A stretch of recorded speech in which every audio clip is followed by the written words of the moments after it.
I'm kissing Rachel. I know, I'm her. They were 6 friends who became family. Are you all really nervous? Terrified. And then a phenomenon. This is the best job we could ever have. Tonight, the night before their final show, we say farewell to Friends. It's just been a great run. And the people who brought them to life. Thought Chandler was the gay character of the show. Sometimes I wish I was a lesbian. Did I say that out loud? They became our friends, and we watched their stars rise. How has it been handling the dual fame in your relationship? It's a challenge. Tonight, they're all here, reliving an amazing 10 years. Of course, it wasn't what I expected it to be. What you expected to be. Is there a problem? Is there a problem with me or with you? Remembering the struggle to carry on when real life wasn't so funny. If you look at some of those episodes, do you think you can tell that something was troubling you? Probably, yeah. Sharing the stories. I thought he was so dang cute. And the secrets you've never heard. Now the truth comes out. Katie Couric and Matt Lauer bring us A Farewell to Friends, a Dateline special. Hi, everybody. Tonight we say goodbye to Ugly Naked Guy, Marcel the Monkey, and a certain coffee shop that always had the center couch reserved for our friends. More than that, we say goodbye to 6 unforgettable people who were there whenever we needed a good laugh or sometimes a good cry. Tonight we will talk to the cast of Friends, relive some classic moments, and go behind the scenes one last time. But first, you know, there was a very real chance we wouldn't be celebrating this show at all. 10 years ago, TV executives didn't think that Friends was a sure bet. Could they have been any more wrong? God, that is good TV.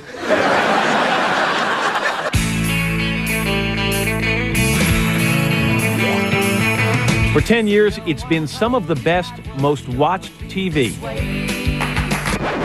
Along the way, we got to share amazing moments with 6 good friends. We watched them as teenagers. Shut up. The camera adds 10 pounds. So how many cameras are actually on you? Saw them get married and almost married. Hi, Ross. Take the Emily. Take the Rachel. Have babies, married or not. 1, 2, 3. And fall in and out of love. I'm kissing Rachel. I know, I'm her. Just like real friends, just like real life, just a little bit funnier. Welcome to the real world. It sucks. You're gonna love it. I come in and I say to the crew, oh my God, we're so lucky, everybody. This is the best job we could ever have. I find myself like leaning towards the windshield to get to work, you know what I mean? As opposed to just, oh, I have to go do this again. And it's for 10 years. 10 years and 236 episodes, all shot on stage 24 at Warner Brothers Studios in Burbank. A remarkable run. And now that I know that it's truly over, I think I'm worried about being overwhelmed. I'm just terrified. I don't want it to end at all. It's the end not just of a sitcom, but of something that's been a big part of our pop culture. Remember when every girl had to have this haircut? When every radio played this song?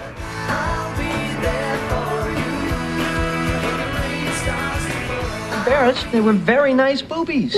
And now, nearly everyone delivers a punchline just like Chandler Bing. I mean, that's it. I mean, mittens are nice.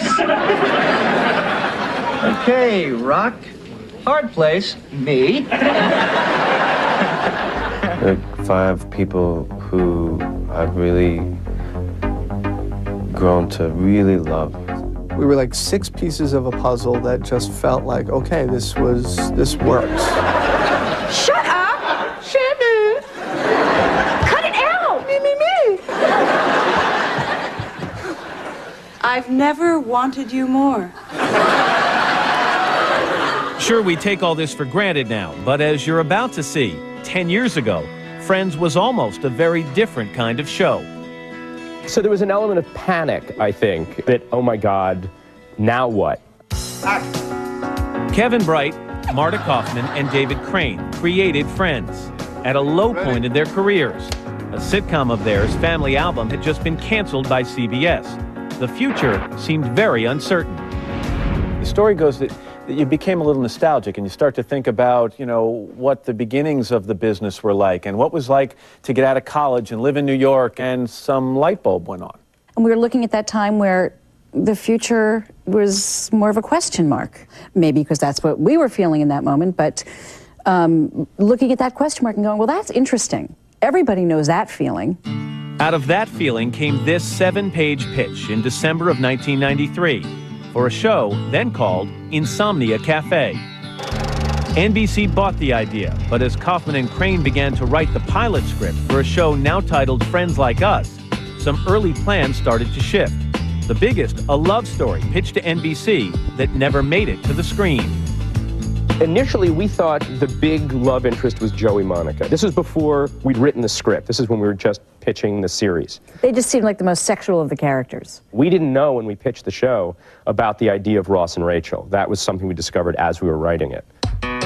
More changes came with casting. Producers wanted Courtney Cox for the role of Rachel, but she said no. She wanted to play Monica. Did it take long for you to agree with her? She had this cheery up energy, and we thought, well, that's not how we envisioned Monica. And then she came in and did it, and we went, huh. She got the role, and then Matt LeBlanc put a different spin on Joey when he auditioned. When we wrote it, I don't think we realized that Joey was dim, and that was going to be a major source of comedy, and that he had heart. Yeah. Matt LeBlanc says that he thought the script sucked. Yeah, he's great. You know what? I'm sorry, Matt. I didn't mean to say that. I'm sorry. I slipped. I slipped. That was a pure slip of the tongue. We didn't want him. We didn't want him? They pushed Shoved it down our throats. This was the network's. Oh, So, yeah. Hey. One favor we had to do for them. Thanks for coming to our party. Later, we'll hear more from the cast about how they got their jobs. Meanwhile, NBC liked the pilot script and ordered up the series, now with yet another title, 6 of 1. Shooting began in the summer of 1994. Audiences were given this rundown to read so they could follow a show with 6 different main characters. The young cast of relative unknowns talked about their roles in this promotional video, seen for the first time in 10 years. I think he's a hopeless romantic. He wants to be married again. I'm a little wary of people, but at the same time, I've got a close bunch of friends who come over and rely on me. And felt good about the new show's chances. It's exciting. It's very exciting. This time, I feel like just all the right elements are in line. You don't know what it's going to be and what's going to happen next. So you've got to, if nothing else, just commit to whatever you're doing. Oh, I'm nervous. I'm excited. You don't know. It's could be anything. Could end tomorrow, it could go on forever. Suddenly, NBC began to get nervous. Executives now worried the coffee house setting was too hip and wanted the show in a diner, like Seinfeld. And get this, NBC thought the cast was too young. The network pushed for an older character who could give sage advice to the kids. We even tried, at one point, we even wrote a draft of an early episode that had, oh God, some cop who came in and just, we were like, looking at it going, this is terrible. You know the children's book, Pat the Bunny? Yeah. We had Pat the Cop. Yeah. NBC dropped both ideas, but there was one more problem. In the pilot, Monica is dumped by a guy after sleeping with him on their first date. Morning. Morning, Paul. Hello, Paul. Hi, Paul, is it?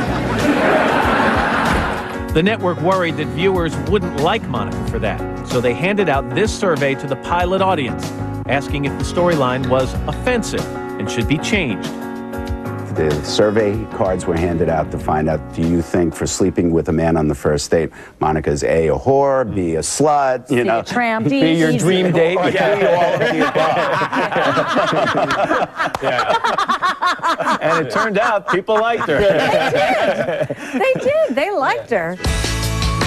NBC backed off, and the show, now at last called simply Friends, premiered on September 22nd, 1994.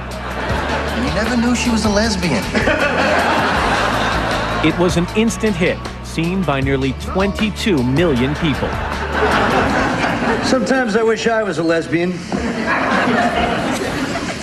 Did I say that out loud? I just want to be married again.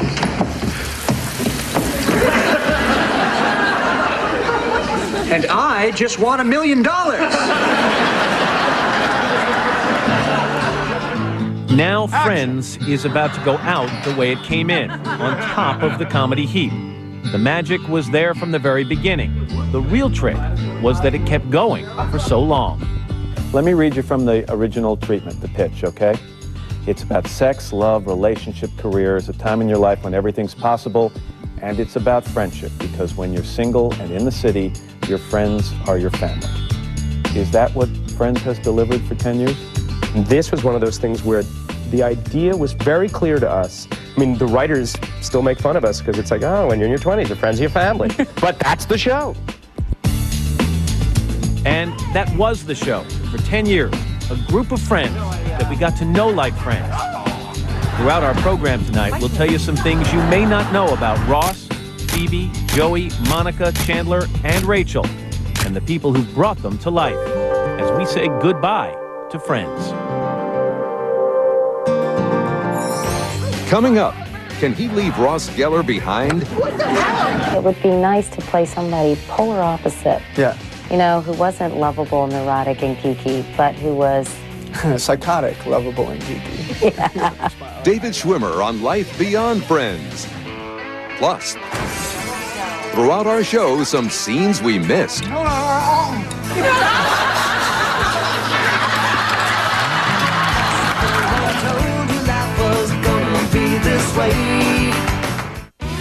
We now return to A Farewell to Friends. Here again is Katie Couric. He was Friends' first breakout star. But for those who knew David Schwimmer way back when, that was no surprise. He was always serious, talented, and driven to succeed. He even founded a theater company when he was still in college. So what will he do now that he's a multi-million-dollar TV superstar without a show? Anything he wants. Yeah, for some reason, there's no fear for me. I'm not at all afraid. I'm more excited than anything. I mean, it's just been a great run, you know, and I think all of us feel like we've reached our time to move on. He played the geek who somehow got the girl. For David Schwimmer, playing the romantically challenged Ross wasn't much of a stretch, and the producers knew it. He was the first of the Friends to be cast. Your character, Ross, was the first one really written as part of the ensemble with you in mind, as a lovable, neurotic geek. Yeah. What did you say? Gee, I'm so flattered. Yeah, I was like, that's me. You had no problems with that? No, I mean, there was definitely part of me that identified with that aspect of the character, the neurotic, kind of lovable loser. And if you see pictures of me in high school, especially, 12, 13, 14 years old, I mean, you'll completely understand why. It's hard for me to believe, because I look at you now, you look very GQ. You got product in your hair. You look very stylish. Well, it's about 35 surgeries. Like I had a baby face, like, no hair on my chest, but for some reason I had like a little mustache, I was like, this is great. Braces, headgear, mustache, overweight, I was a lady killer. You were a total stud. So even the camera guy's laughing. Yeah, laugh away, laugh it up. David might have found it funny if he hadn't been growing up in the mecca of physical perfection, Beverly Hills, California. His parents were both lawyers. His mom even handled Roseanne's first divorce. After high school, David almost followed in the family's footsteps until he enrolled in a summer acting program at Northwestern University outside Chicago. Do you ever regret not being a lawyer? Not for a moment. Yeah, there are not many people out there who say, gee, I wish I'd become a lawyer. I got to play one on TV. That was in 1994 on a very short-lived comedy called Monty, starring one-time sitcom icon Henry Winkler. But the 6 years David spent trying to succeed in show business were anything but happy days. You made a lot of attempts to break into Hollywood that were not so successful. I mean, at some point were you like, ugh, I just need to pack my bags and hit the road? No, I never thought about quitting. I need to take a break every now and then. You know, when I came out after graduating from Northwestern, I thought, well, I'll come out in 3 months, I'll be making millions of dollars as a movie star. Like, I really believed that. You did? Absolutely. What were you smoking? Well, no, you know, like when I graduated Northwestern, I was at the top of my game, you know, when you thought, I'm the man. I was like, yeah, I was the man, along with my colleagues in the theater company. We were it, you know, so I thought, yeah, I'll come out to LA, I'll take that city. But the city was taking its toll on him. And after Monty went belly up, David had sworn off sitcoms. And in fact, when the role of Ross came up, you were like, no thanks. Yeah, exactly. I was like, I'm never doing this again. So I went back to Chicago to do theater. And while I was there, I got the call about, you know, from my agent who said, well, I know you don't want to do another TV show, but there's a show, and she used this key word that got me, which was it's an ensemble show. Like your theater company, it's an ensemble. Just take a look. And I was like, all right, I'll take a look. After that ensemble had proven itself as a must-see TV mainstay, it had bargaining power. All right, I want my monkey. But early on, Schwimmer was the first cast member to emerge as a star on his own. Movies, magazines, and a chance at big money.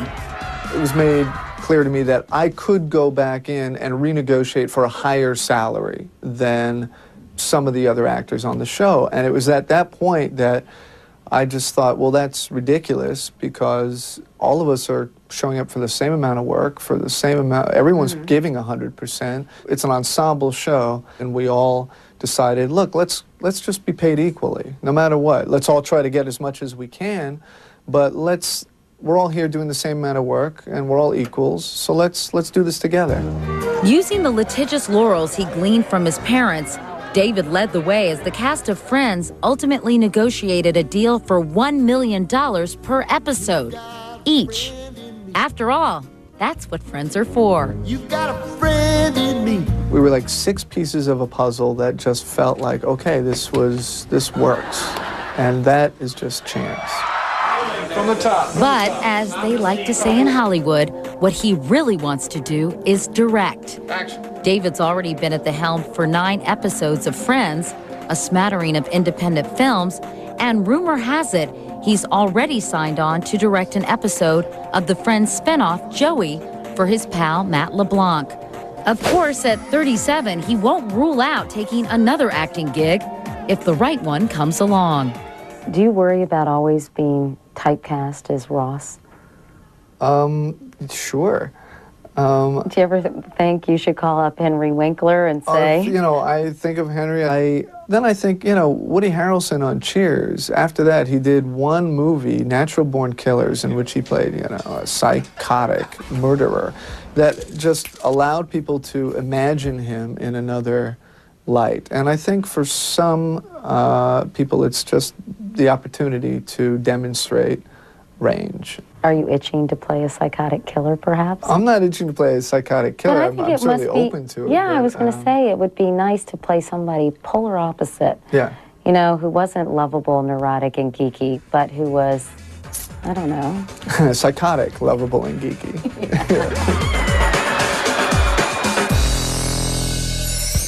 Coming up, the Friends family tree. Could it be more complicated? Is that something that... And later, Katie, Matt, and friends remember when they all first met. When you look back at that, what goes through your mind, Matt? Your hair.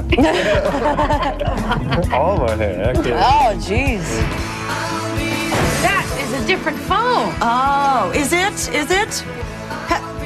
Well, somebody's actually here.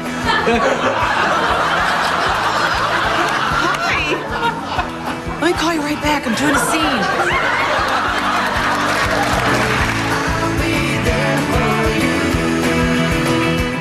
Farewell to Friends. Tonight's Dateline special continues. In the beginning, there were just 6, but over 10 seasons, the Friends family tree has grown. Here's a look at some of the twisted branches. Let's start with brother and sister, Monica and Ross Geller. Mom and Dad have been there since season 1, Jack and Judy Geller, played by Elliot Gould and Christina Pickles. Then there's sexy cousin Cassie, Denise Richards, who drove Chandler crazy and made Monica jealous. So you ready to go? Yeah.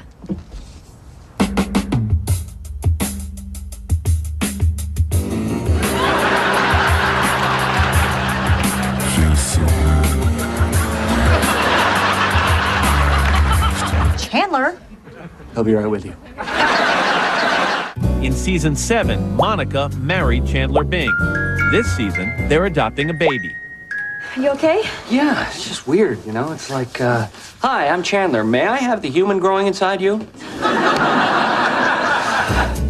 Things get a little more complicated on the Ross Geller side. There's ex-wife number 1, Carol, and Carol's lesbian wife, Susan, and Ben, the boy Carol had with Ross, but raises with Susan.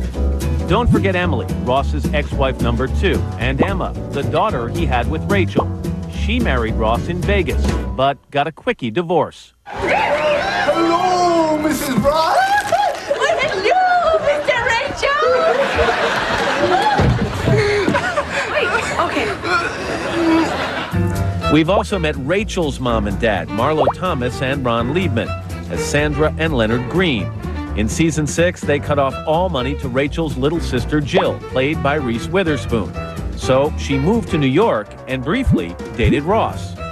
This season, Rachel's other sister Amy, Christina Applegate, babysat for little Emma and pierced the baby's ears. Ta-da! You pierced her ears? Doesn't it make her nose look smaller? That's enough to make Phoebe's family life seem pretty simple. Just a few seasons ago, she rediscovered her dad, Frank, played by Bob Balaban, and then found out her real mother was a woman named Phoebe Sr., guest star Terry Garr. You walked out on me, and I'm going to do the same to you. Wait, okay. I don't ever want to see you again. Where's my purse? There's also Phoebe's famous twin sister, Ursula, the waitress, and half-brother Frank Jr. He and his wife Alice used Phoebe as a surrogate mom. They had triplets, Leslie, Chandler, and Frank Jr. Jr. Phoebe also has an ex-husband, Duncan, and this final season, a new husband, Mike. I now pronounce you husband and wife.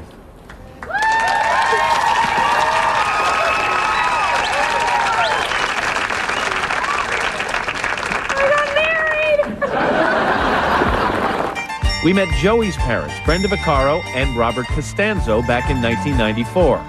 Grandma Tribbiani has dropped by to watch TV with Joey, who also has 7 sisters.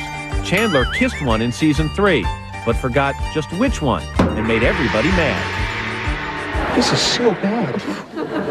If you're not Mary Angela, then who is? I am. Oh, it's so bad. Joey! No, Joey! No, Joey! Which leaves us finally with Chandler Bing's family tree. There's Monica, of course, and the new baby. But don't forget Chandler's mom, Morgan Fairchild, as steamy romance novelist Nora Bing. She kissed Ross in season 1.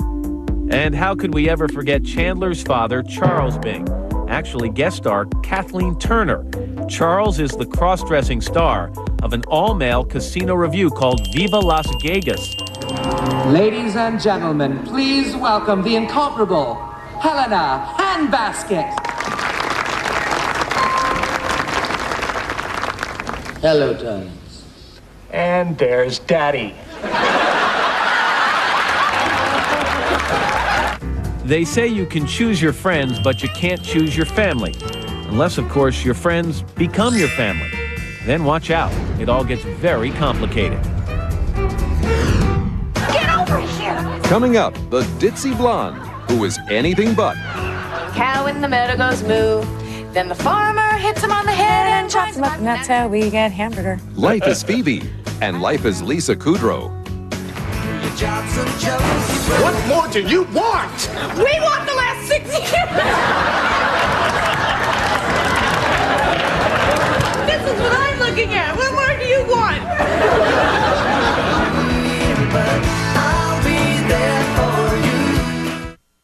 She's the graduate of an exclusive college, and her big dream was to go into medical research. That doesn't sound anything like Phoebe Buffay, but that is Lisa Kudrow. There are lots of surprises in her past, but the biggest surprise for Lisa is the life she lives today. I was not a class clown type. I would do it when it was appropriate, you know. I would take a play production class where we could write sketches. And at slumber parties, I was a riot. And those were my gigs. Smelly cat, what are they feeding you? Everybody! She's the somewhat musical, somewhat spaced out member of the gang. Oh, I knew something had to be wrong because my fingernails did not grow at all yesterday. And for Lisa Kudrow, playing Phoebe Buffet has been quite a ride. Can you describe at all what it was like to take that ride? That initial kind of launch? To me, it felt a lot like being on a roller coaster and you're making that climb. I've spent a lot of time bracing myself for the drop. And there hasn't really been a drop for the show, or for me personally. Has anybody seen my engagement ring? Yeah, it's beautiful. Still, it's been an unusual trip to the top for Lisa. Okay, now I'm gonna kick some ass! For a long time, being an actress was the last thing on her mind. Her dad was a neurologist in LA, and Lisa wanted to follow in his footsteps. So, what was your view on acting as you were a young girl? Oh, I didn't think much of it. I thought, you know, actors are riffraff. Didn't you say you thought they were dumb? Yeah, I thought they were dumb. I'd see them on talk shows. I'd, you know, read the stories about, you know, marriages breaking up and all kinds of problems all the time and just thought, wow, I don't want to be a part of that group. Lisa went to Vassar and majored in biology, but she acted in school plays and started to get the bug. I would just get these feelings of, yeah, I could do that acting. I could do it. I could do that comedic acting. You'd be good. All right, stop. These are just like this little argument in my head. All right, but stop. Go back to school and be a person that you could, you know, have some respect for. After she graduated from Vassar in 1985, a friend of her brother's, comedian John Lovitz, pushed Lisa to join the famous LA comic troupe, The Groundlings. They accepted her after 2 auditions, and Lisa Kudrow's acting career was officially underway. How you doing? Her big TV break came 4 years later, the role of Ursula the waitress on Mad About You. Is there any way that I could get half a dinner salad? What do you mean, like half? That led to what was supposed to be her biggest break, a job with a new sitcom called Frasier. You actually were offered the role of Roz on Frasier. Right. Got the part. Yeah. And then they changed their minds. Yeah. Yeah, I was fired before we shot the pilot. They said it wasn't you. They said you were great. But they always say that, though. But we're going in a different direction with the character. Right, yeah, that's what I was told. Yeah, it's all right. I was really disappointed, and it was one of the best things that ever happened to me. Because just a year later, she read for a role in another new show, then titled Friends Like Us. This time, she got the part for real. No, no, don't. Stop cleansing my aura. No, just leave my aura alone, okay? Fine, be murky. But Lisa was still playing Ursula on Mad About You. So, in a TV first, the writers made the characters twin sisters. You're a twin? Oh, yeah. We don't speak. She's like this high-powered, driven career type. What does she do? She's a waitress. Along with success in Friends, Lisa's also done a string of well-received movies, including the comedy hits Analyze This. You know what? This is like the cutest we've ever looked. And Romy and Michelle's High School Reunion.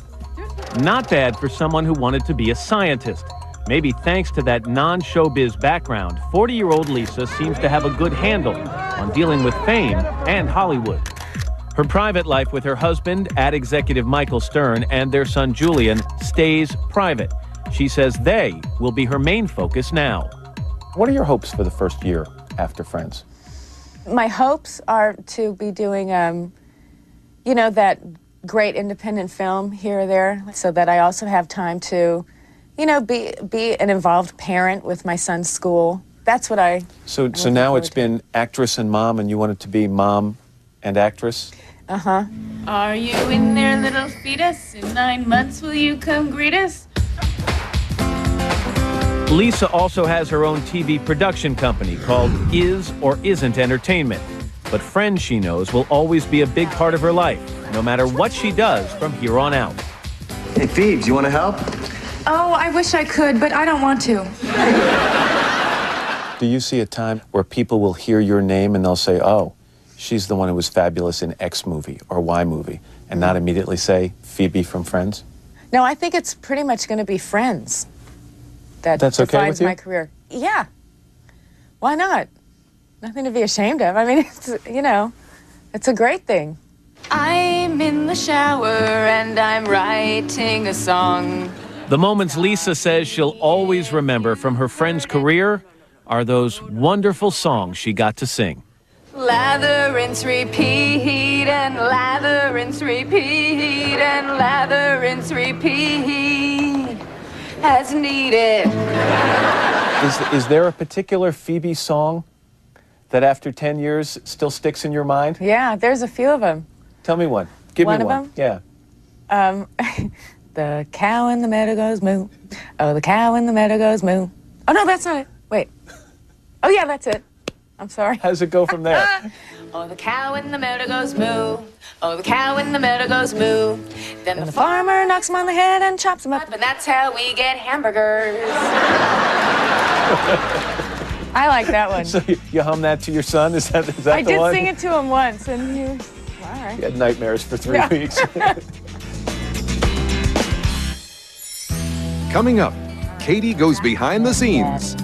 And later, the stars recall their favorite moments. The one with all the poker. The one with the black and When our farewell to Friends continues. A Farewell to Friends, our Dateline special continues. It looked like a 6th-floor walk-up, but it was really just 2 steps off the studio floor. Monica's apartment started as number 5 and one day turned to 20. Just some of the many secrets known to the army of people backstage at Friends. They gave the character style, some funky bachelor pads, and some very trendy threads. Lisa Kudrow sent me off on a tour of the scene behind the scenes at Friends. So here we are, Lisa. Yes. Where it all began, where it will all soon end. This is where we do our group huddle, by the way. Right? You do? Yeah. Call them superstitious, but for a decade, the cast would huddle up for a little backstage bonding before they'd film each week's show. No crew or cameras allowed. So what do you say in your group huddle, or is it top secret? Like, It's you the top woman? secret. No, it's a great show and it's going to be good. And it's just a moment to connect with each of us, and we each have a moment, and then we go out. And then you put your hands on top of each other No, we and don't. go, woo! No, the guys have an extra something. I don't know what it is. Not tickling. I'm doing like a tickle mine, but it's not. They do like... Yeah, no, they don't. I don't know. Like, yeah, I guess it's like, I don't know. I think you're going to take me to wardrobe. Yeah, I'll take you to wardrobe. Okay.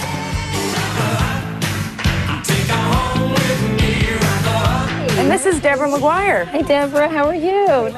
Talk about a dream job. A lot of clothes in here. A clothes horse could go crazy in here. This is Jennifer's wardrobe that we set for the week.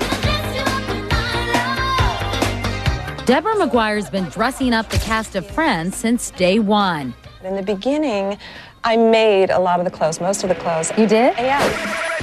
And her trendy threads helped set the 20-somethings fashion agenda for a decade. But are those Uggs? Those are Uggs. Those are sort of fancy Uggs. They're fancy You can't Uggs. find them on the website. No, You can't they're find gone. them. I've got a good connection. Do you? Yeah. Do you like my shoes, by the way? On my next stop, I took those 5 flights of steps like they were nothing. Jeez. Why did you make this apartment on the 5th floor after all? It's Hi, amazing how are who you meet in the stairwell. Welcome to our house in New York. And our you're apartment. John? I'm John Schaffner, production designer. Nice to see you, John. John Schaffner modeled Monica's apartment after his own when he lived in New York, so it was old hat when the studio gave him a shoestring budget. Well, I mean, it's a walk-up. It did belong to Monica's grandmother, rent control, you know. New York, New York. There used to be a wall right here. You see, these are the old beams. Right. And But this a designer's work is never done. The downside is Schaffner would typically have less than a week to build new sets like this English wedding suite or this Vegas casino. The upside is he gets a peek at the script before anyone else, even the one for that coveted final episode. Tell us. I'm in a situation Do you know now how where the show's going to end? there's going to be a beautiful view out of one of the windows in a hotel room. Woo! How exciting. Come on. But once the sets are built, someone's got to decorate them. Lots of tchotchkes. Lots of tchotchkes. Enter Greg Grande, set decorator extraordinaire, the guy who kept Joey comfy. Oh, yeah, that's the stuff. Made Monica meticulous. Look at this pottery barn. And in one episode, made Phoebe flip. Oh my God, this is where you got all our stuff. Pottery barn. Oh my God. For all 236 episodes, Grande's job was to fill every frame, even this one. That actually was a mistake. It was a picture frame, and found it at a craft fair, and that broke.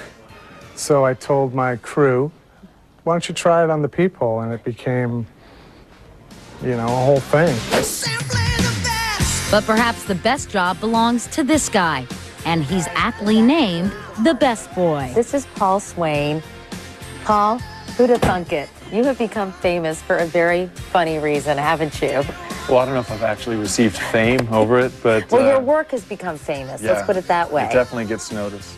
Swain's in charge of this playful prop, Joey's Magnadoodle. We have a camera right over here. It's looking straight down the pike, and generally you carry the people in the door, and there it is.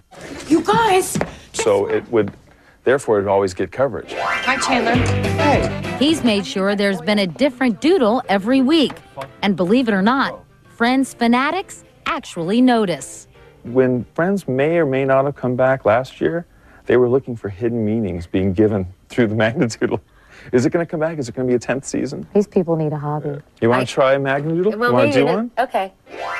I don't know. I don't know what to do. Do Matt Lauer, a bust of Matt. There's his little jacket, collar, tie, his nose. I'm going to pay for that.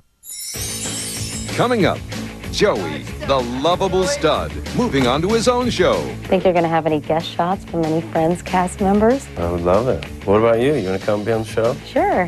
Matt LeBlanc, flying solo. I got it, Rach, okay? Let's start sailing. And I want to go over there to that boatload of girls. Oh, okay. Is that what you want to do? I don't want to go, But you didn't tell you when the world was brought down to your knees. In TV terms, jumping the shark is that definitive moment when your favorite show is starting to tank. The expression comes from Fonzie's water skiing stunt on Happy Days. Well, arguably, Friends never took that plunge. So now that Matt LeBlanc is taking Joey into Spinoff City, is he worried he'll be in over his head? Sunday, Monday, happy days. I loved it when Fonzie jumped the shark. I don't know. I thought, I was like, oh, I hope he makes it. You know, I was little, but I bought the whole thing. I'm a sucker. I'll kick that door in if you give me a little sugar. There's one in every group. All right, now remember, something this big and long is going to be very difficult to maneuver. Fortunately, I have a lot of experience in that area. The oversexed, undereducated hunk. I got 2 words for you. Threesome. Joey Tribbiani is a man of very few words. Oh. And even fewer thoughts. Turns out I don't have as many thoughts as you think. But he's always had a lot of heart. And this fall, Joey will be dropping everything and heading out west to jumpstart his acting career. Fortunately for Matt LeBlanc, he can relate. I was in, the construction game. That's what everybody in my neighborhood did. Everybody had some type of, trade. That's what you did. He graduated from high school in Newton, Massachusetts with a union card in one hand and a hammer in the other. And after briefly studying construction technology in college, Matt took a friend's advice and pointed his pickup and his pecs toward the Big Apple. First, it's such a lame story. It's very Joey, the story, actually. So I went to New York to see about modeling and realized I was just way too short. So, you need to be a big, tall guy. How tall are you? I'm like, 5'10", 5'10" and a half, maybe. I don't know. Yeah, which really means 5'8". Yeah, no, I'm 5'10" and a half. Okay, sorry. Men and their height. Yeah. It's funny, isn't it? Yeah. Well, Women Schwimmer and always Perry are both round taller down. than me. They're both like an inch or two taller than me, so I've had this short complex for 10 years now, so it's a sensitive subject. Okay, I'm sorry. But his charm and good looks more than made up for his stunted growth. In fact, they not only got him work, they got him room and board. Legend has it, Matt, that you seduced a couple of flight attendants and convinced them to take you in. Is this true? God, where'd you get all this stuff? I went yes, into the Matt no, it's LeBlanc not. archives. I answered an ad in the Village Voice. I hope they see this. This will be funny. I answered an ad in the Village Voice, looking for a roommate, and it was these two English stewardesses that flew for Saudi Arabian, of all airlines, Saudi Arabian Airlines. And they shared one bedroom, and there's the other bedroom for rent. And I told them I had this $3,000, right? I told them I was a trust fund kid and money wasn't. I just absolutely bull-blanked my way into it. He didn't need sweet talk to get gigs. Pretty soon, everyone from Coca-Cola to Fruit and Fiber came a-calling. That was a cool part of my life. I was doing commercial auditions during the day and working in a restaurant at night. What restaurant? Fat Burger. There's one in New York. I think I single-handedly put it out of business. Yeah. Little did he know he'd be working with condiments again when he got his big break. This Heinz ketchup commercial. Hot dog, please?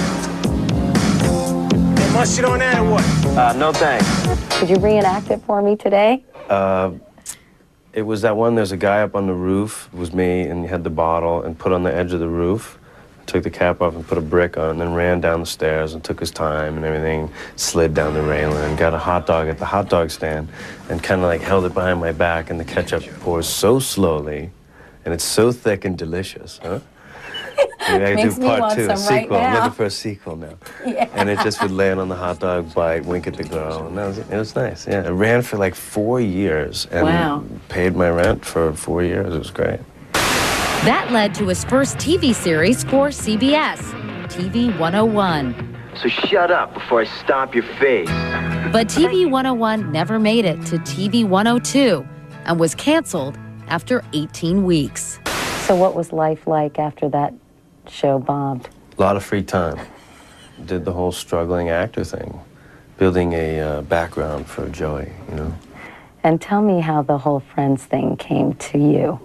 Got the call about an audition for a show to play this Italian actor, kind of chauvinist, womanizer guy in New York. I said, well, okay, I know a bunch of guys like that. You know a bunch of guys like that? Yeah, exactly. I know a bunch. I knew a couple, in passing.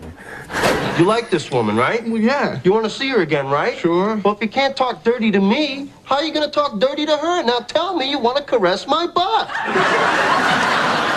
Why do you think Joey's character was so appealing to people? Why do you think he was so likable? I mean, he's not the sharpest tool in the shed, he's not. Matt. I think he's an innocent, I think he's really, he's one of those, he just really believes in what he believes in, and he kind of wears his heart on his sleeve, he doesn't lie. He's just front to back, top to bottom, a good guy. Rolling! Joey, the only Friends spinoff, will keep 36-year-old Matt LeBlanc in character for the foreseeable future. Good thing, since he has an ever-expanding family to support. Matt and his wife, Melissa McKnight, were married 1 year ago this week. She has 2 children from a previous marriage, and just this past February, Matt and Melissa welcomed their first child, Marina Pearl. And Matt says the best thing about knowing he'll be back here working on Stage 24 every day is knowing where he'll be going every night. I really like the half-hour comedy, I really do. I know people that are in movies all the time, and they don't see their families as much, and it takes its toll over time, and I don't want to be one of those families. I want to sleep in my own bed every night. I want to, help the kids with the homework, and I like that. That's fun. Of course, if any other friends feel like dropping by the Joey set, well, that's fine by him. If your friends are there, then everything's alright. Think you're going to have any guest shots from any Friends cast members? I would love it. What about you? You want to come be on the show? Sure. Not a reporter, though. We'll change it up. Okay, good. A stripper. Yeah, that works for me. So how is the weather?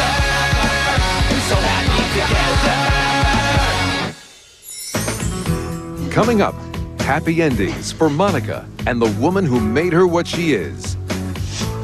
I just feel like everything's really right where it's supposed to be. How art imitated life for Courtney Cox Arquette. Plus, classic outtakes. What about friends of your grandmother? I mean, Phoebe, what about friends of your grandmother's? I can't. I know. Phoebe, what about friends of your grandmom? Doesn't they?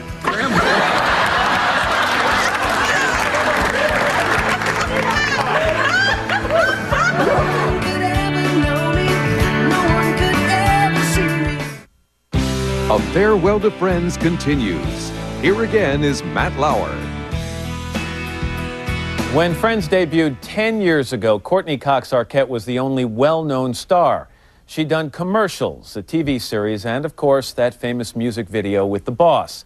Courtney knew all about fame, but she didn't know how close her real life and her friends' TV life would turn out to be.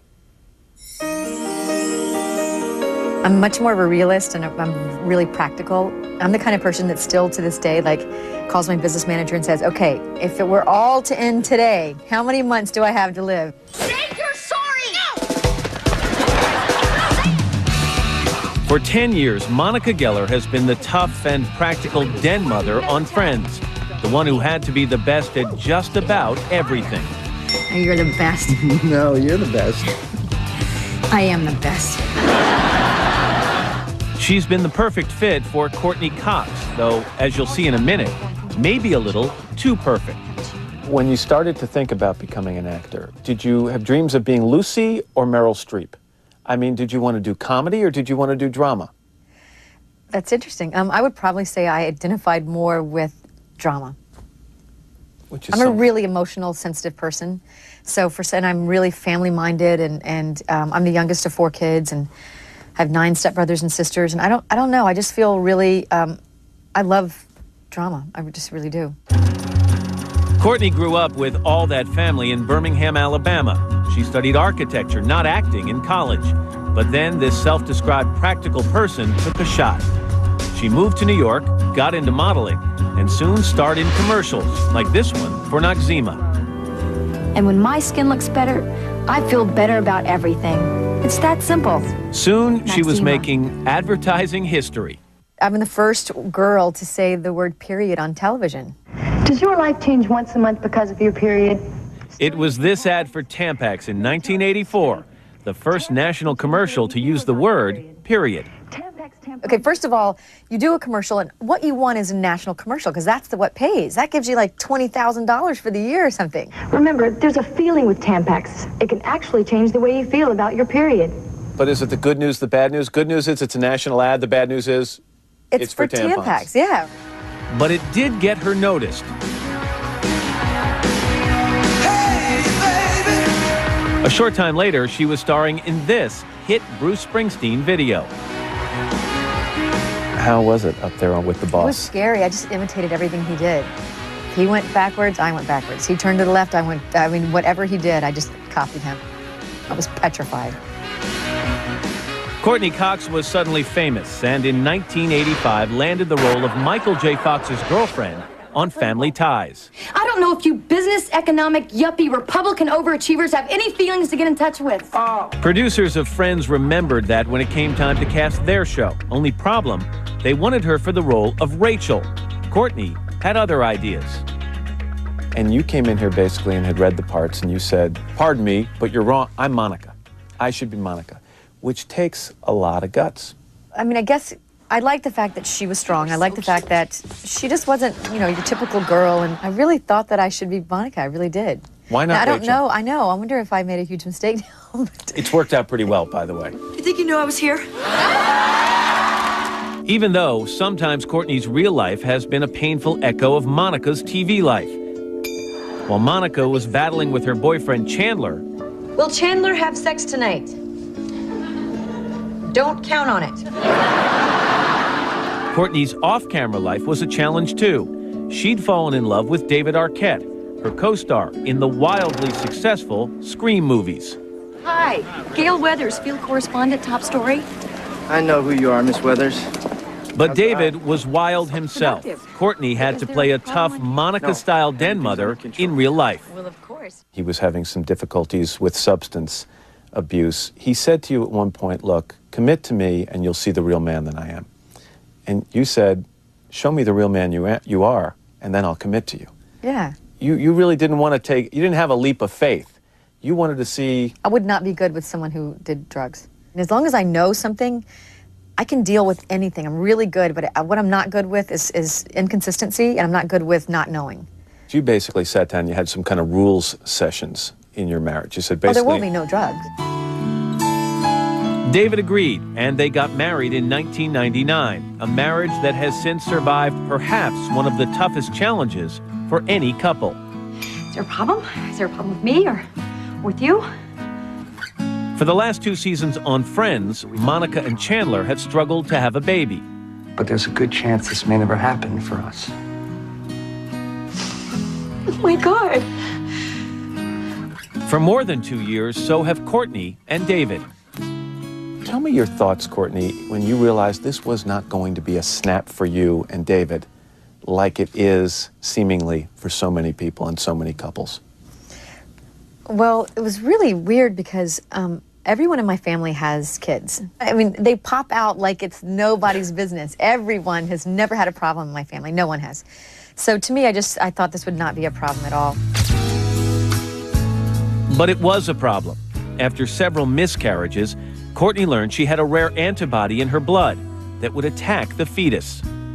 So you could get pregnant. I could get pregnant really easily. Retain a pregnancy. Exactly. So now I decided to do in vitro, and I did that twice, and then give myself shots of heparin every day.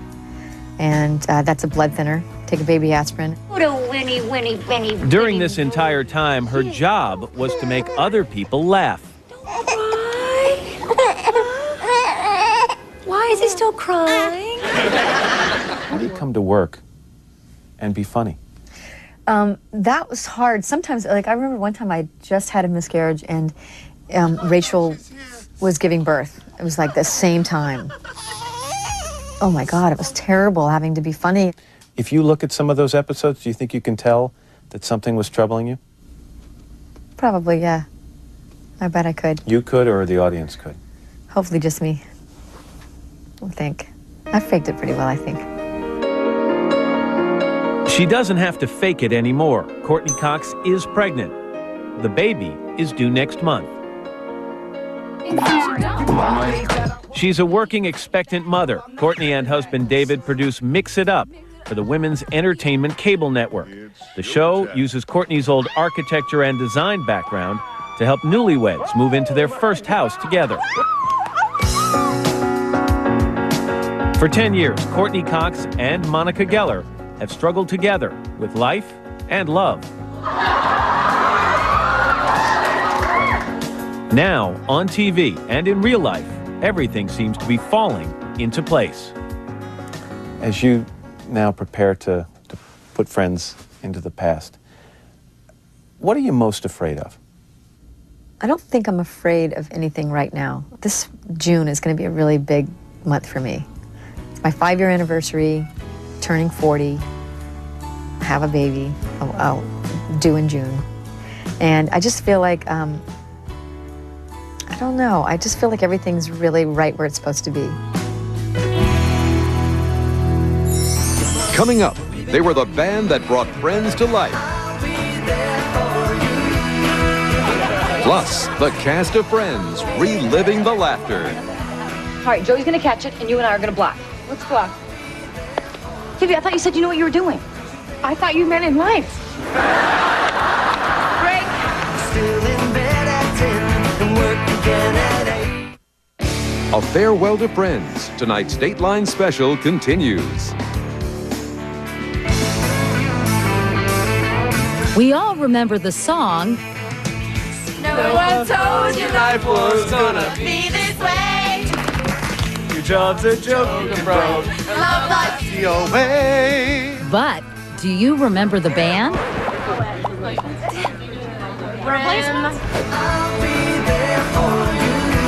The Rembrandts first began ushering in Thursday nights 10 years ago with their power pop anthem, I'll Be There For You. So where exactly have they been? We just spent 2 years on the road, you know, in I'll Be There For You land. And we were there for everyone, I might add. But lest you think the Rembrandts were a one-hit wonder, take a look back to 1990, 4 years before Friends, when Danny Wilde and Phil Solem were already on a roll, thanks to their top 20 hit, Just the Way It Is, Baby. That's just the way it is, baby. Action. They had recorded 2 more CDs by the time Kevin Bright, the creator of a soon-to-be-seen sitcom, tapped them for a theme song. I remember scrambling trying to write the ultimate theme song. It's the end of the world as we know it. We were given a pilot of the show, and I think the temp track in there was the REM End of the World as We Know It. And Yeah, they so they go, wanted here's something like that. It's like you're always stuck in second. I'll Be There For You put the Rembrandts in high gear. The song became a sensation, staying at #1 for 8 weeks. We went from who to what? Danny and Phil suddenly had more friends than they knew how to handle. But their mega-selling success was short-lived. And within 2 years, the Rembrandts were DOA. There were points that, I mean, you know, I can't lie to you, that Phil and I felt like, well, wait, what about all our other music, you know? It's a song that's put us over the top, and it's a phenomenon, you know? It's basically transcended everything else we've done, and you know, looking back, I think it's really a great thing, you know? Put the kids through college, too, I might add.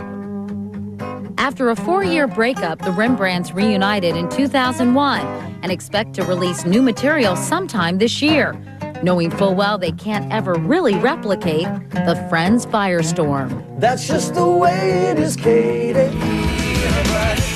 But thanks to syndication, this Rembrandts original will be there for everyone in TV immortality. I don't think it's really ever the end. I mean, because the song, the show, and everything is totally, it's like styrofoam. It's, you know, non-biodegradable. It'll be around forever.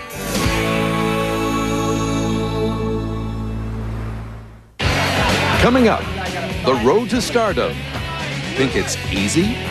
I did a pilot called LAX 24, which was about baggage handlers. And I was wearing a futuristic shirt and sorting out aliens' luggage. Life Before Friends with Matthew Perry.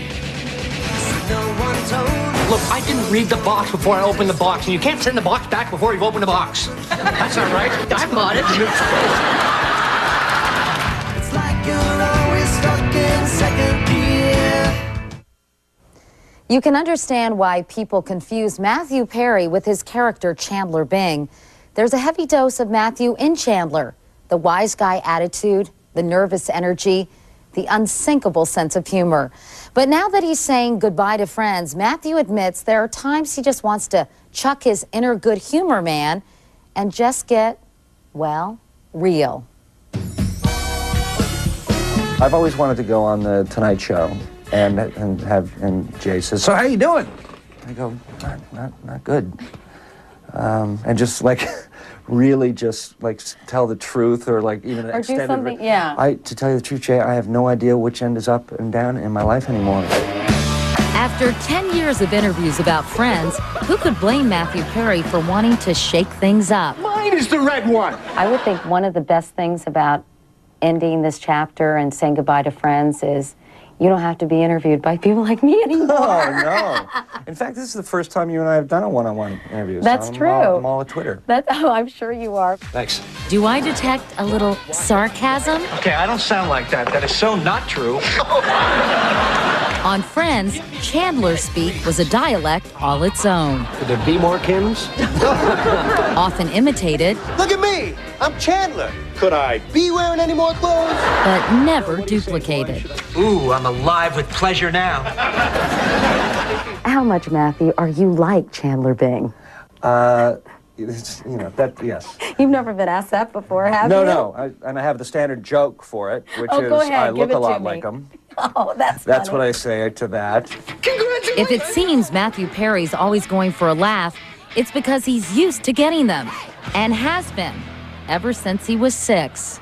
You know, when you get your first laugh, like when I'm 6 years old and I pretend to fall down and people laugh and just something tingles in your brain and you're like, ooh, I want more of this. And if there's any way to get paid doing it, wow. Yeah. utopia, you know. But his childhood was far from perfect. Matthew, an only child, was born in Massachusetts, then raised in Canada by his single mother, Suzanne. Your parents got divorced when you were quite young, when you were just one, I was right? 1, yeah, so I didn't blame myself quite yet. But, Still, Matthew idolized his father, John Bennett Perry, a working actor who would call his son long distance when he was a part of some must-see TV. that was mostly the way that I saw my father when I was young, was like on TV shows and, you know, getting shot through a door on Mannix or something like that. That's my dad. Come on. That's his dad, too, the studly sailor in those Old Spice commercials. He's very attractive, by the way. Yeah, Notice the father-son thing and you saw the people sexiest. thing. That was one of the best moments I've ever had. Really? Why? Yeah, just because I get to show up to that photo shoot with my father, and he and I really enjoy sharing time, and it's just so corny and sexy. It's father and son. Well, I have to tell you, your dad is hot. Okay. I've been hearing that my whole life. When he was 16, Matthew moved to Hollywood, hoping a little more than the smell of his father's cologne would rub off on him. I did a pilot called LAX 24, which was about baggage handlers in Futuristic. in the year 2194 at LAX. God, I love my life. Now that sounds riveting. Yeah, and I was wearing a futuristic shirt Let some government agents and screw up my life. I can sorting out aliens' luggage. That's what the show was. I'm so shocked it wasn't a hit. Yeah, well, thank God, because if it had gotten picked up, I wouldn't have been able to do this. Art was about to imitate life. In creating his alter ego Chandler, Kevin Bright, Marta Kaufman, and David Crane asked Matthew Perry to just be himself. Too many jokes. Must mock Joey. And what they did was they took all of us out to lunch separately and said, "Tell us about your lives. I mean, we know you can act and you've got this part, and just tell us a little bit about yourself." And I remember saying 2 things. I said, well, I'm not an unattractive man, but I do very terrible, I'm just awful with women and have really bad relationship problems, and I'm scared to ask people out on dates, and, you know, that's kind of a character you haven't seen before. I've scared you. I've said too much. I'm hopeless and awkward and desperate for love. And I also am not comfortable in any silence at all at the time. This is 10 years ago. But let me keep talking so there's no silence. Did you tell him you were a bit of a wiseacre? Yeah, I told them that, but I said, I have to break any awkward moment or any silences with a joke. And what better character for a sitcom is that? It's a built-in excuse for him to be funny. Hey, Chandler, when you see Frankie, tell him Joey Tribbiani says hello. He'll know what it means. You sure he's gonna be able to crack that code? I wanted this, and, you know, of course it wasn't what I expected it to be. What you expected to be? I expected it to just be that everything was going to be okay now. Because I spent like 5 years complaining, like, if I just got a job where I could express myself creatively, and like all those dramatic talks that you're saying to women to try to score, take them home, and you don't really mean. No. And then I got it, and then for about 8 months I was just thrilled. Like I would go to like the Beverly Center and like walk around and like see if anybody would. Yep. Yeah, thanks for watching. Like I was so really sad. Oh, it's so sad. It's awful. He might have felt comfortable in the white-hot spotlight of Friends, but by the show's 5th season, Matthew Perry was feeling more and more uncomfortable in his own skin. It was great for 8 months. And then he kind of realized, no, in reality, same issues are coming up. And somebody smart once told me that it was like my fantasies had come true, not my dreams had come true. And I think that's what it was. But 1997 seemed more like a nightmare. That was the year Matthew Perry checked himself into rehab for addiction to prescription pills. And he continued to battle addiction until 2001. Now, at 34, Perry says he's clean. You have to get scared enough. That's the thing. You have to get scared enough to realize an expression that's commonly used is like you have a drink in front of you and you don't know what's going to happen if you finish it, and you don't know what's going to happen if you don't. You know, it's like in that moment where you get so scared that you just ask for help. You know, and it's tough to do without fully bottoming out, which I was lucky. I kind of health-wise almost and spiritually bottomed out, but you know, I didn't lose everything. You feel great now. Yeah, you know, I'm a little trepidatious about the future and you know what's in store business-wise, I suppose. Yeah, are you scared? But I'm a little. See, I chose trepidatious. Okay, sorry. I'm trying to sound smart. I try to use easier monosyllabic words. I even put glasses on for this. After Friends, you can still expect to see Matthew making occasional cameos on The West Wing. This spring, he co-stars in The Whole 10 Yards, and next year, he'll star in a movie with his dad. Yes, they're playing father and son. But if Matthew Perry is still trepidatious, here's why. I've had 3 auditions in the last 10 years and gotten none of them. So well, I think I'm your resume is a little more impressive now than it was then. This was during Friends, and they're like, no thanks. I was just like, but people bring me soup where I work. Like, what do you mean? You say no to me? Nobody says no to me here. People bring me soup. Coming up, with Friends coming to an end, what will Jennifer Aniston do with her free time? I see as much of the world as I can before I have a child.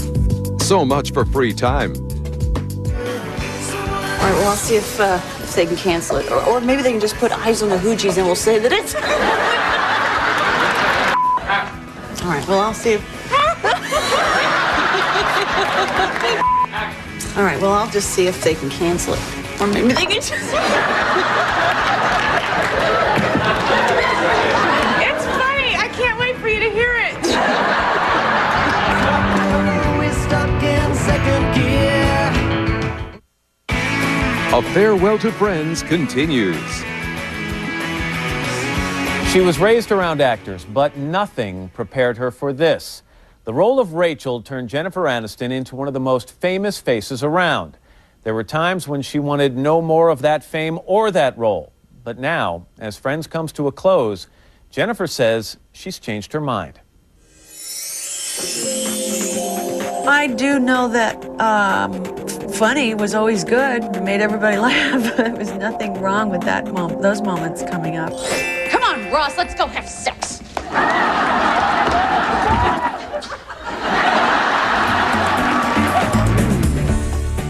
She's the sexy girl from the suburbs who's just a little bit spoiled. Oh, wish me luck. What for? I'm gonna go get one of those job things. Her stormy relationship with Ross is one of TV's longest-running romances. You know, I can't believe I even thought of getting back together with you. We are so over. Fine by me!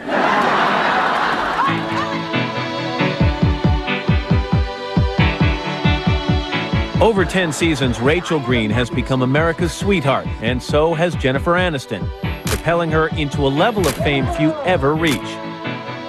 She and husband Brad Pitt are probably the country's most celebrated and sexy couple. You think you're sexy? Sometimes.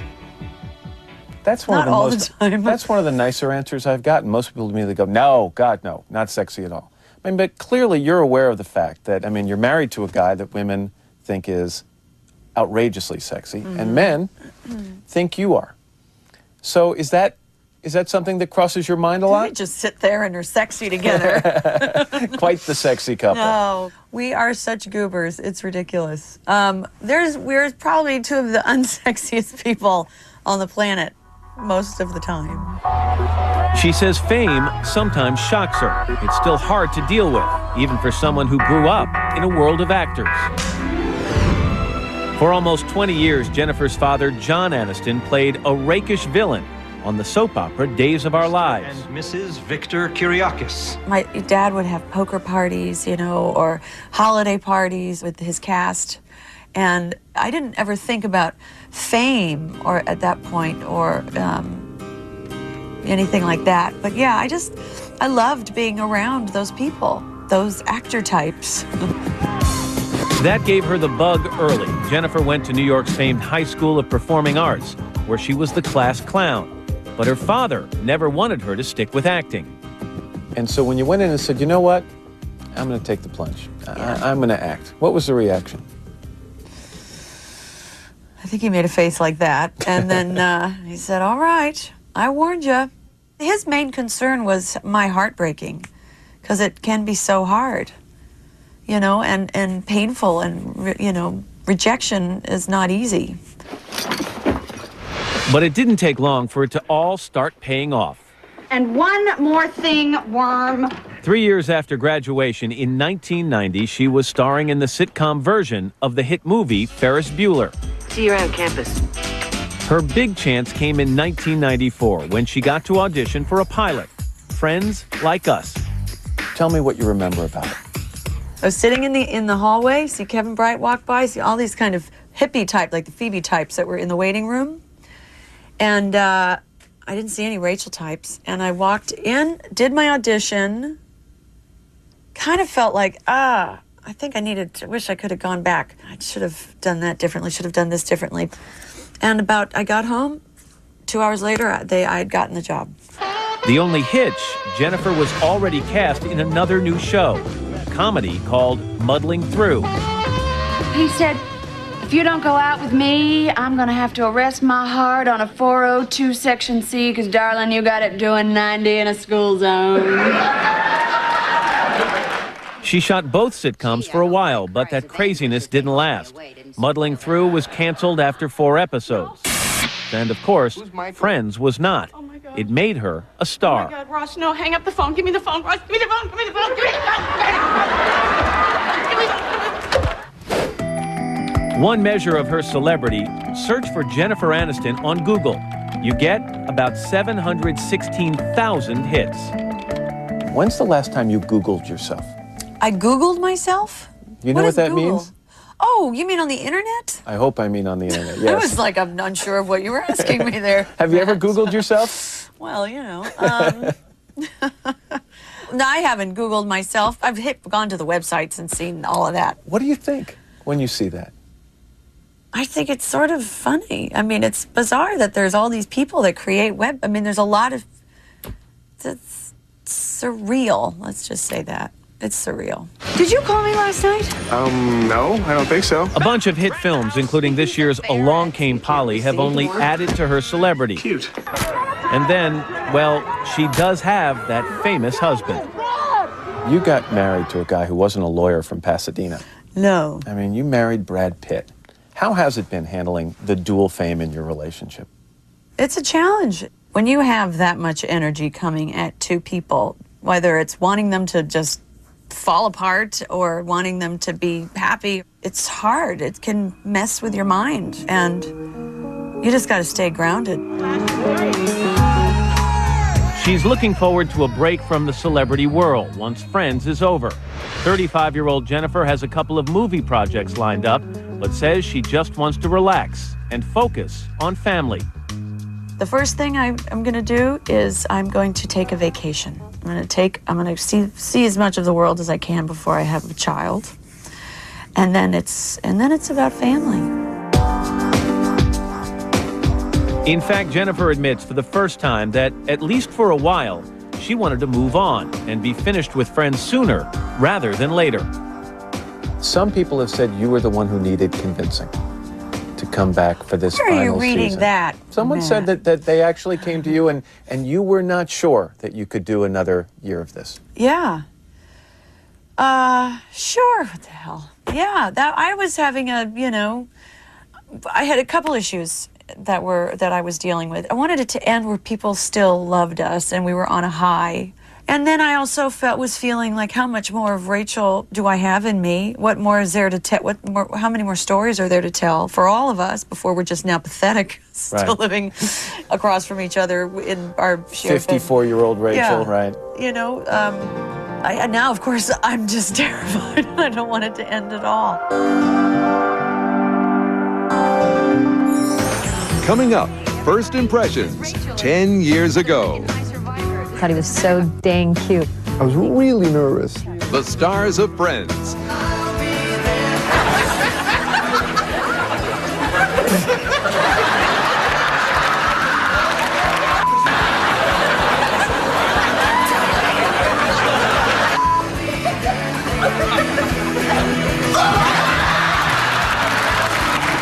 A classic moment that didn't air. Next, the star's favorite moments.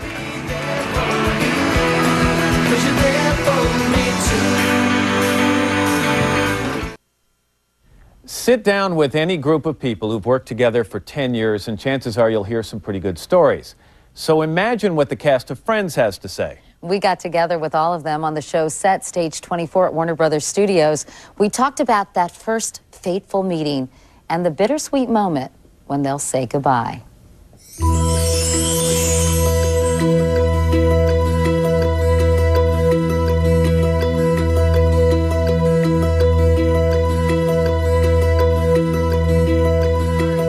We all got together in a comfortable, familiar spot, the living room of Monica's apartment. Through the Today Show, Matt and I have charted the cast and their careers from the very beginning. So that's where we started. It was back in 1994. The Today Show was doing a morning on the set of ER, and somebody suggested we mosey over to the next studio and talk to these young kids who were doing a new show called Friends. To refresh your memory and to remind us how bad my past hairstyles have been. We've got a little clip from that show, so let's take a look. You guys are having a good time, huh? Do you worry about staying power? I mean, I would think that getting there is one thing, and just worrying that you're going to be a flash-in-the-pan success.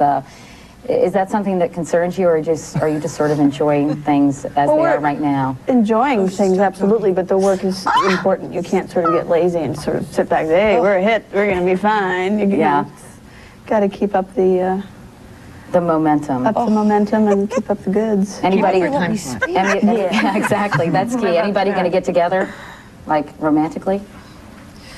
Oh, right. I'll talk to you during the commercial. Oh, you and me? Yeah.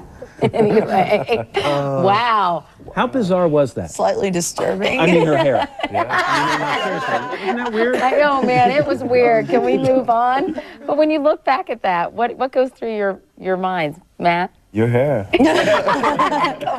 All of our hair, actually. Oh, jeez. Crazy hair. Let's talk about first day together. All right, you all come together first time. Was it a table read? Was that the first time you all saw each other? Well, I remember meeting Jennifer and at the before the table read. We met at the when you read for the network. With Maddie. Yeah, the three of us, right? And I just remember thinking that Jennifer was so friendly and warm, and it was just nice to. She's just not competitive at all, just really sweet. And I had read with him, and I really wanted him to get the part because I thought he was so dang cute. Yeah. When I first heard at the table reading and I heard everybody do their part, it was really fun. It was, oh my God, that's how it should sound. That's great. And for me, the biggest shock was Chandler, Matthew Perry doing Chandler. Because that's not how I read the script and I thought Chandler was the gay character of the show. And your point? Yeah. David, what do you remember about that first day? I had a similar, I think, response. I thought I was gay too. I was really nervous that day. I remember being really nervous. Were you all really nervous? Terrified. Don't drop the ball. That was the whole thing because the script was so great.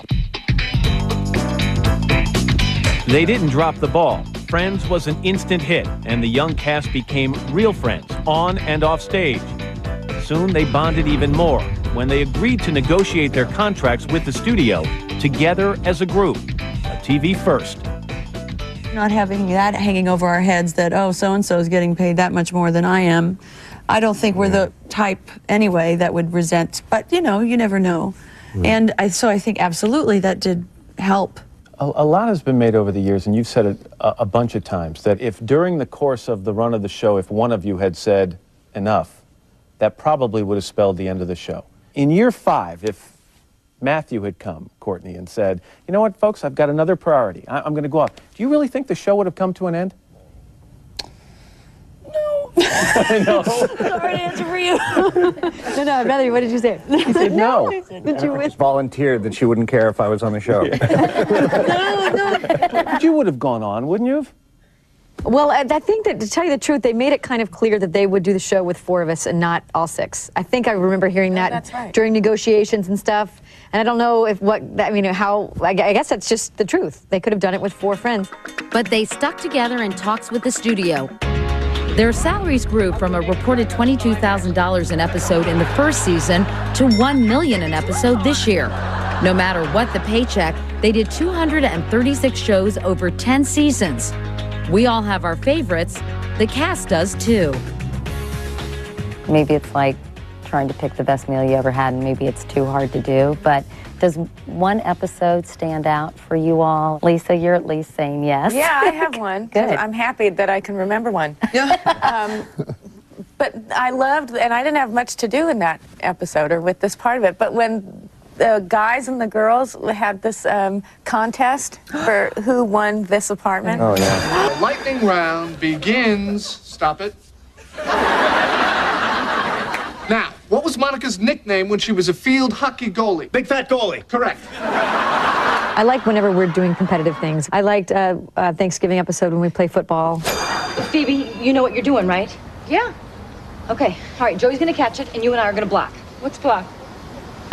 Phoebe, I thought you said you knew what you were doing. I thought you meant in life. I really like the one Joey and Chandler one episode, Never Get Out of the Barker Loungers. Do we dare? We dare. Oh. And remember in the beginning of that week, we were both like, we're reading it going, so we're in the chair the whole show? Are you crazy? That's our story. What? You know? These guys are talking about like love and stuff, and we're like, we're in the chairs. You got a cheat on your face, man.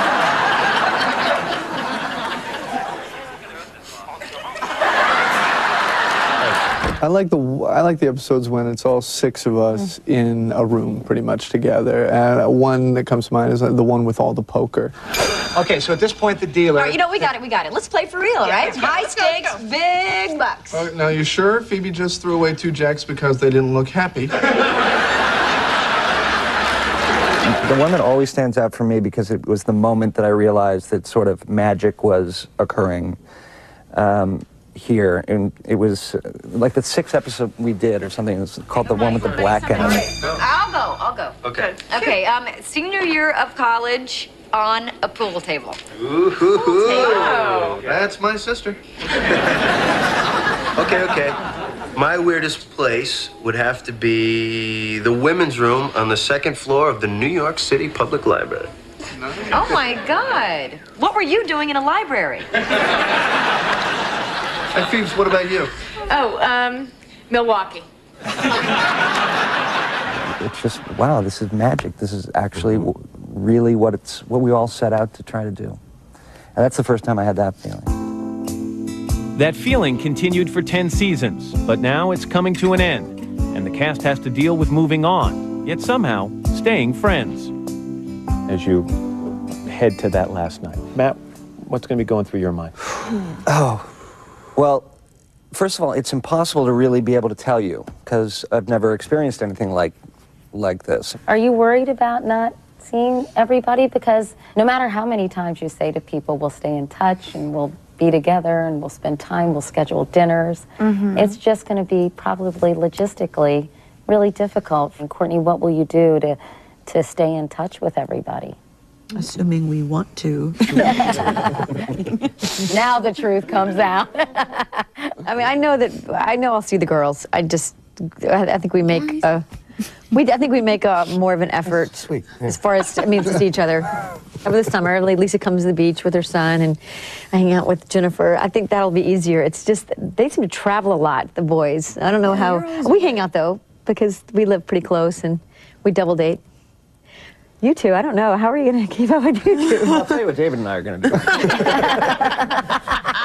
You're going to be going to the beach together. Yeah. All great sitcoms are usually about one big theme. MASH was about war. Seinfeld was about, well, nothing. For Friends, we read from something the cast had never seen before. That original pitch, written by the show's creators back in 1993. It's about sex, love, relationship, careers, a time in your life when everything's possible, which is really exciting and really scary. It's about searching for love and commitment and security and a fear of love and commitment and security. It's about friendship because when you're young and single in the city, your friends are your family. God, they're good. And that's what I was going to say. I'd have bought that. Audiences bought it too.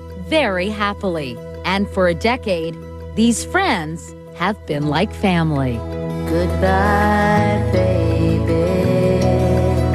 I hope your heart's not broken. Don't forget me. Yes, I was outspoken. You were with me all the time. I'll be with you one day.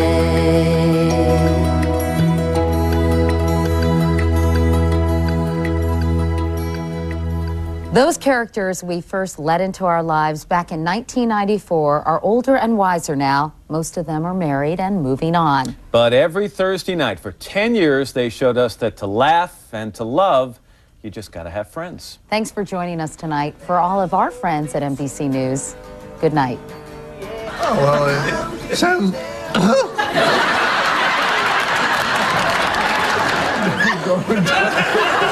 You can see more outtakes on the latest releases of Friends on DVD.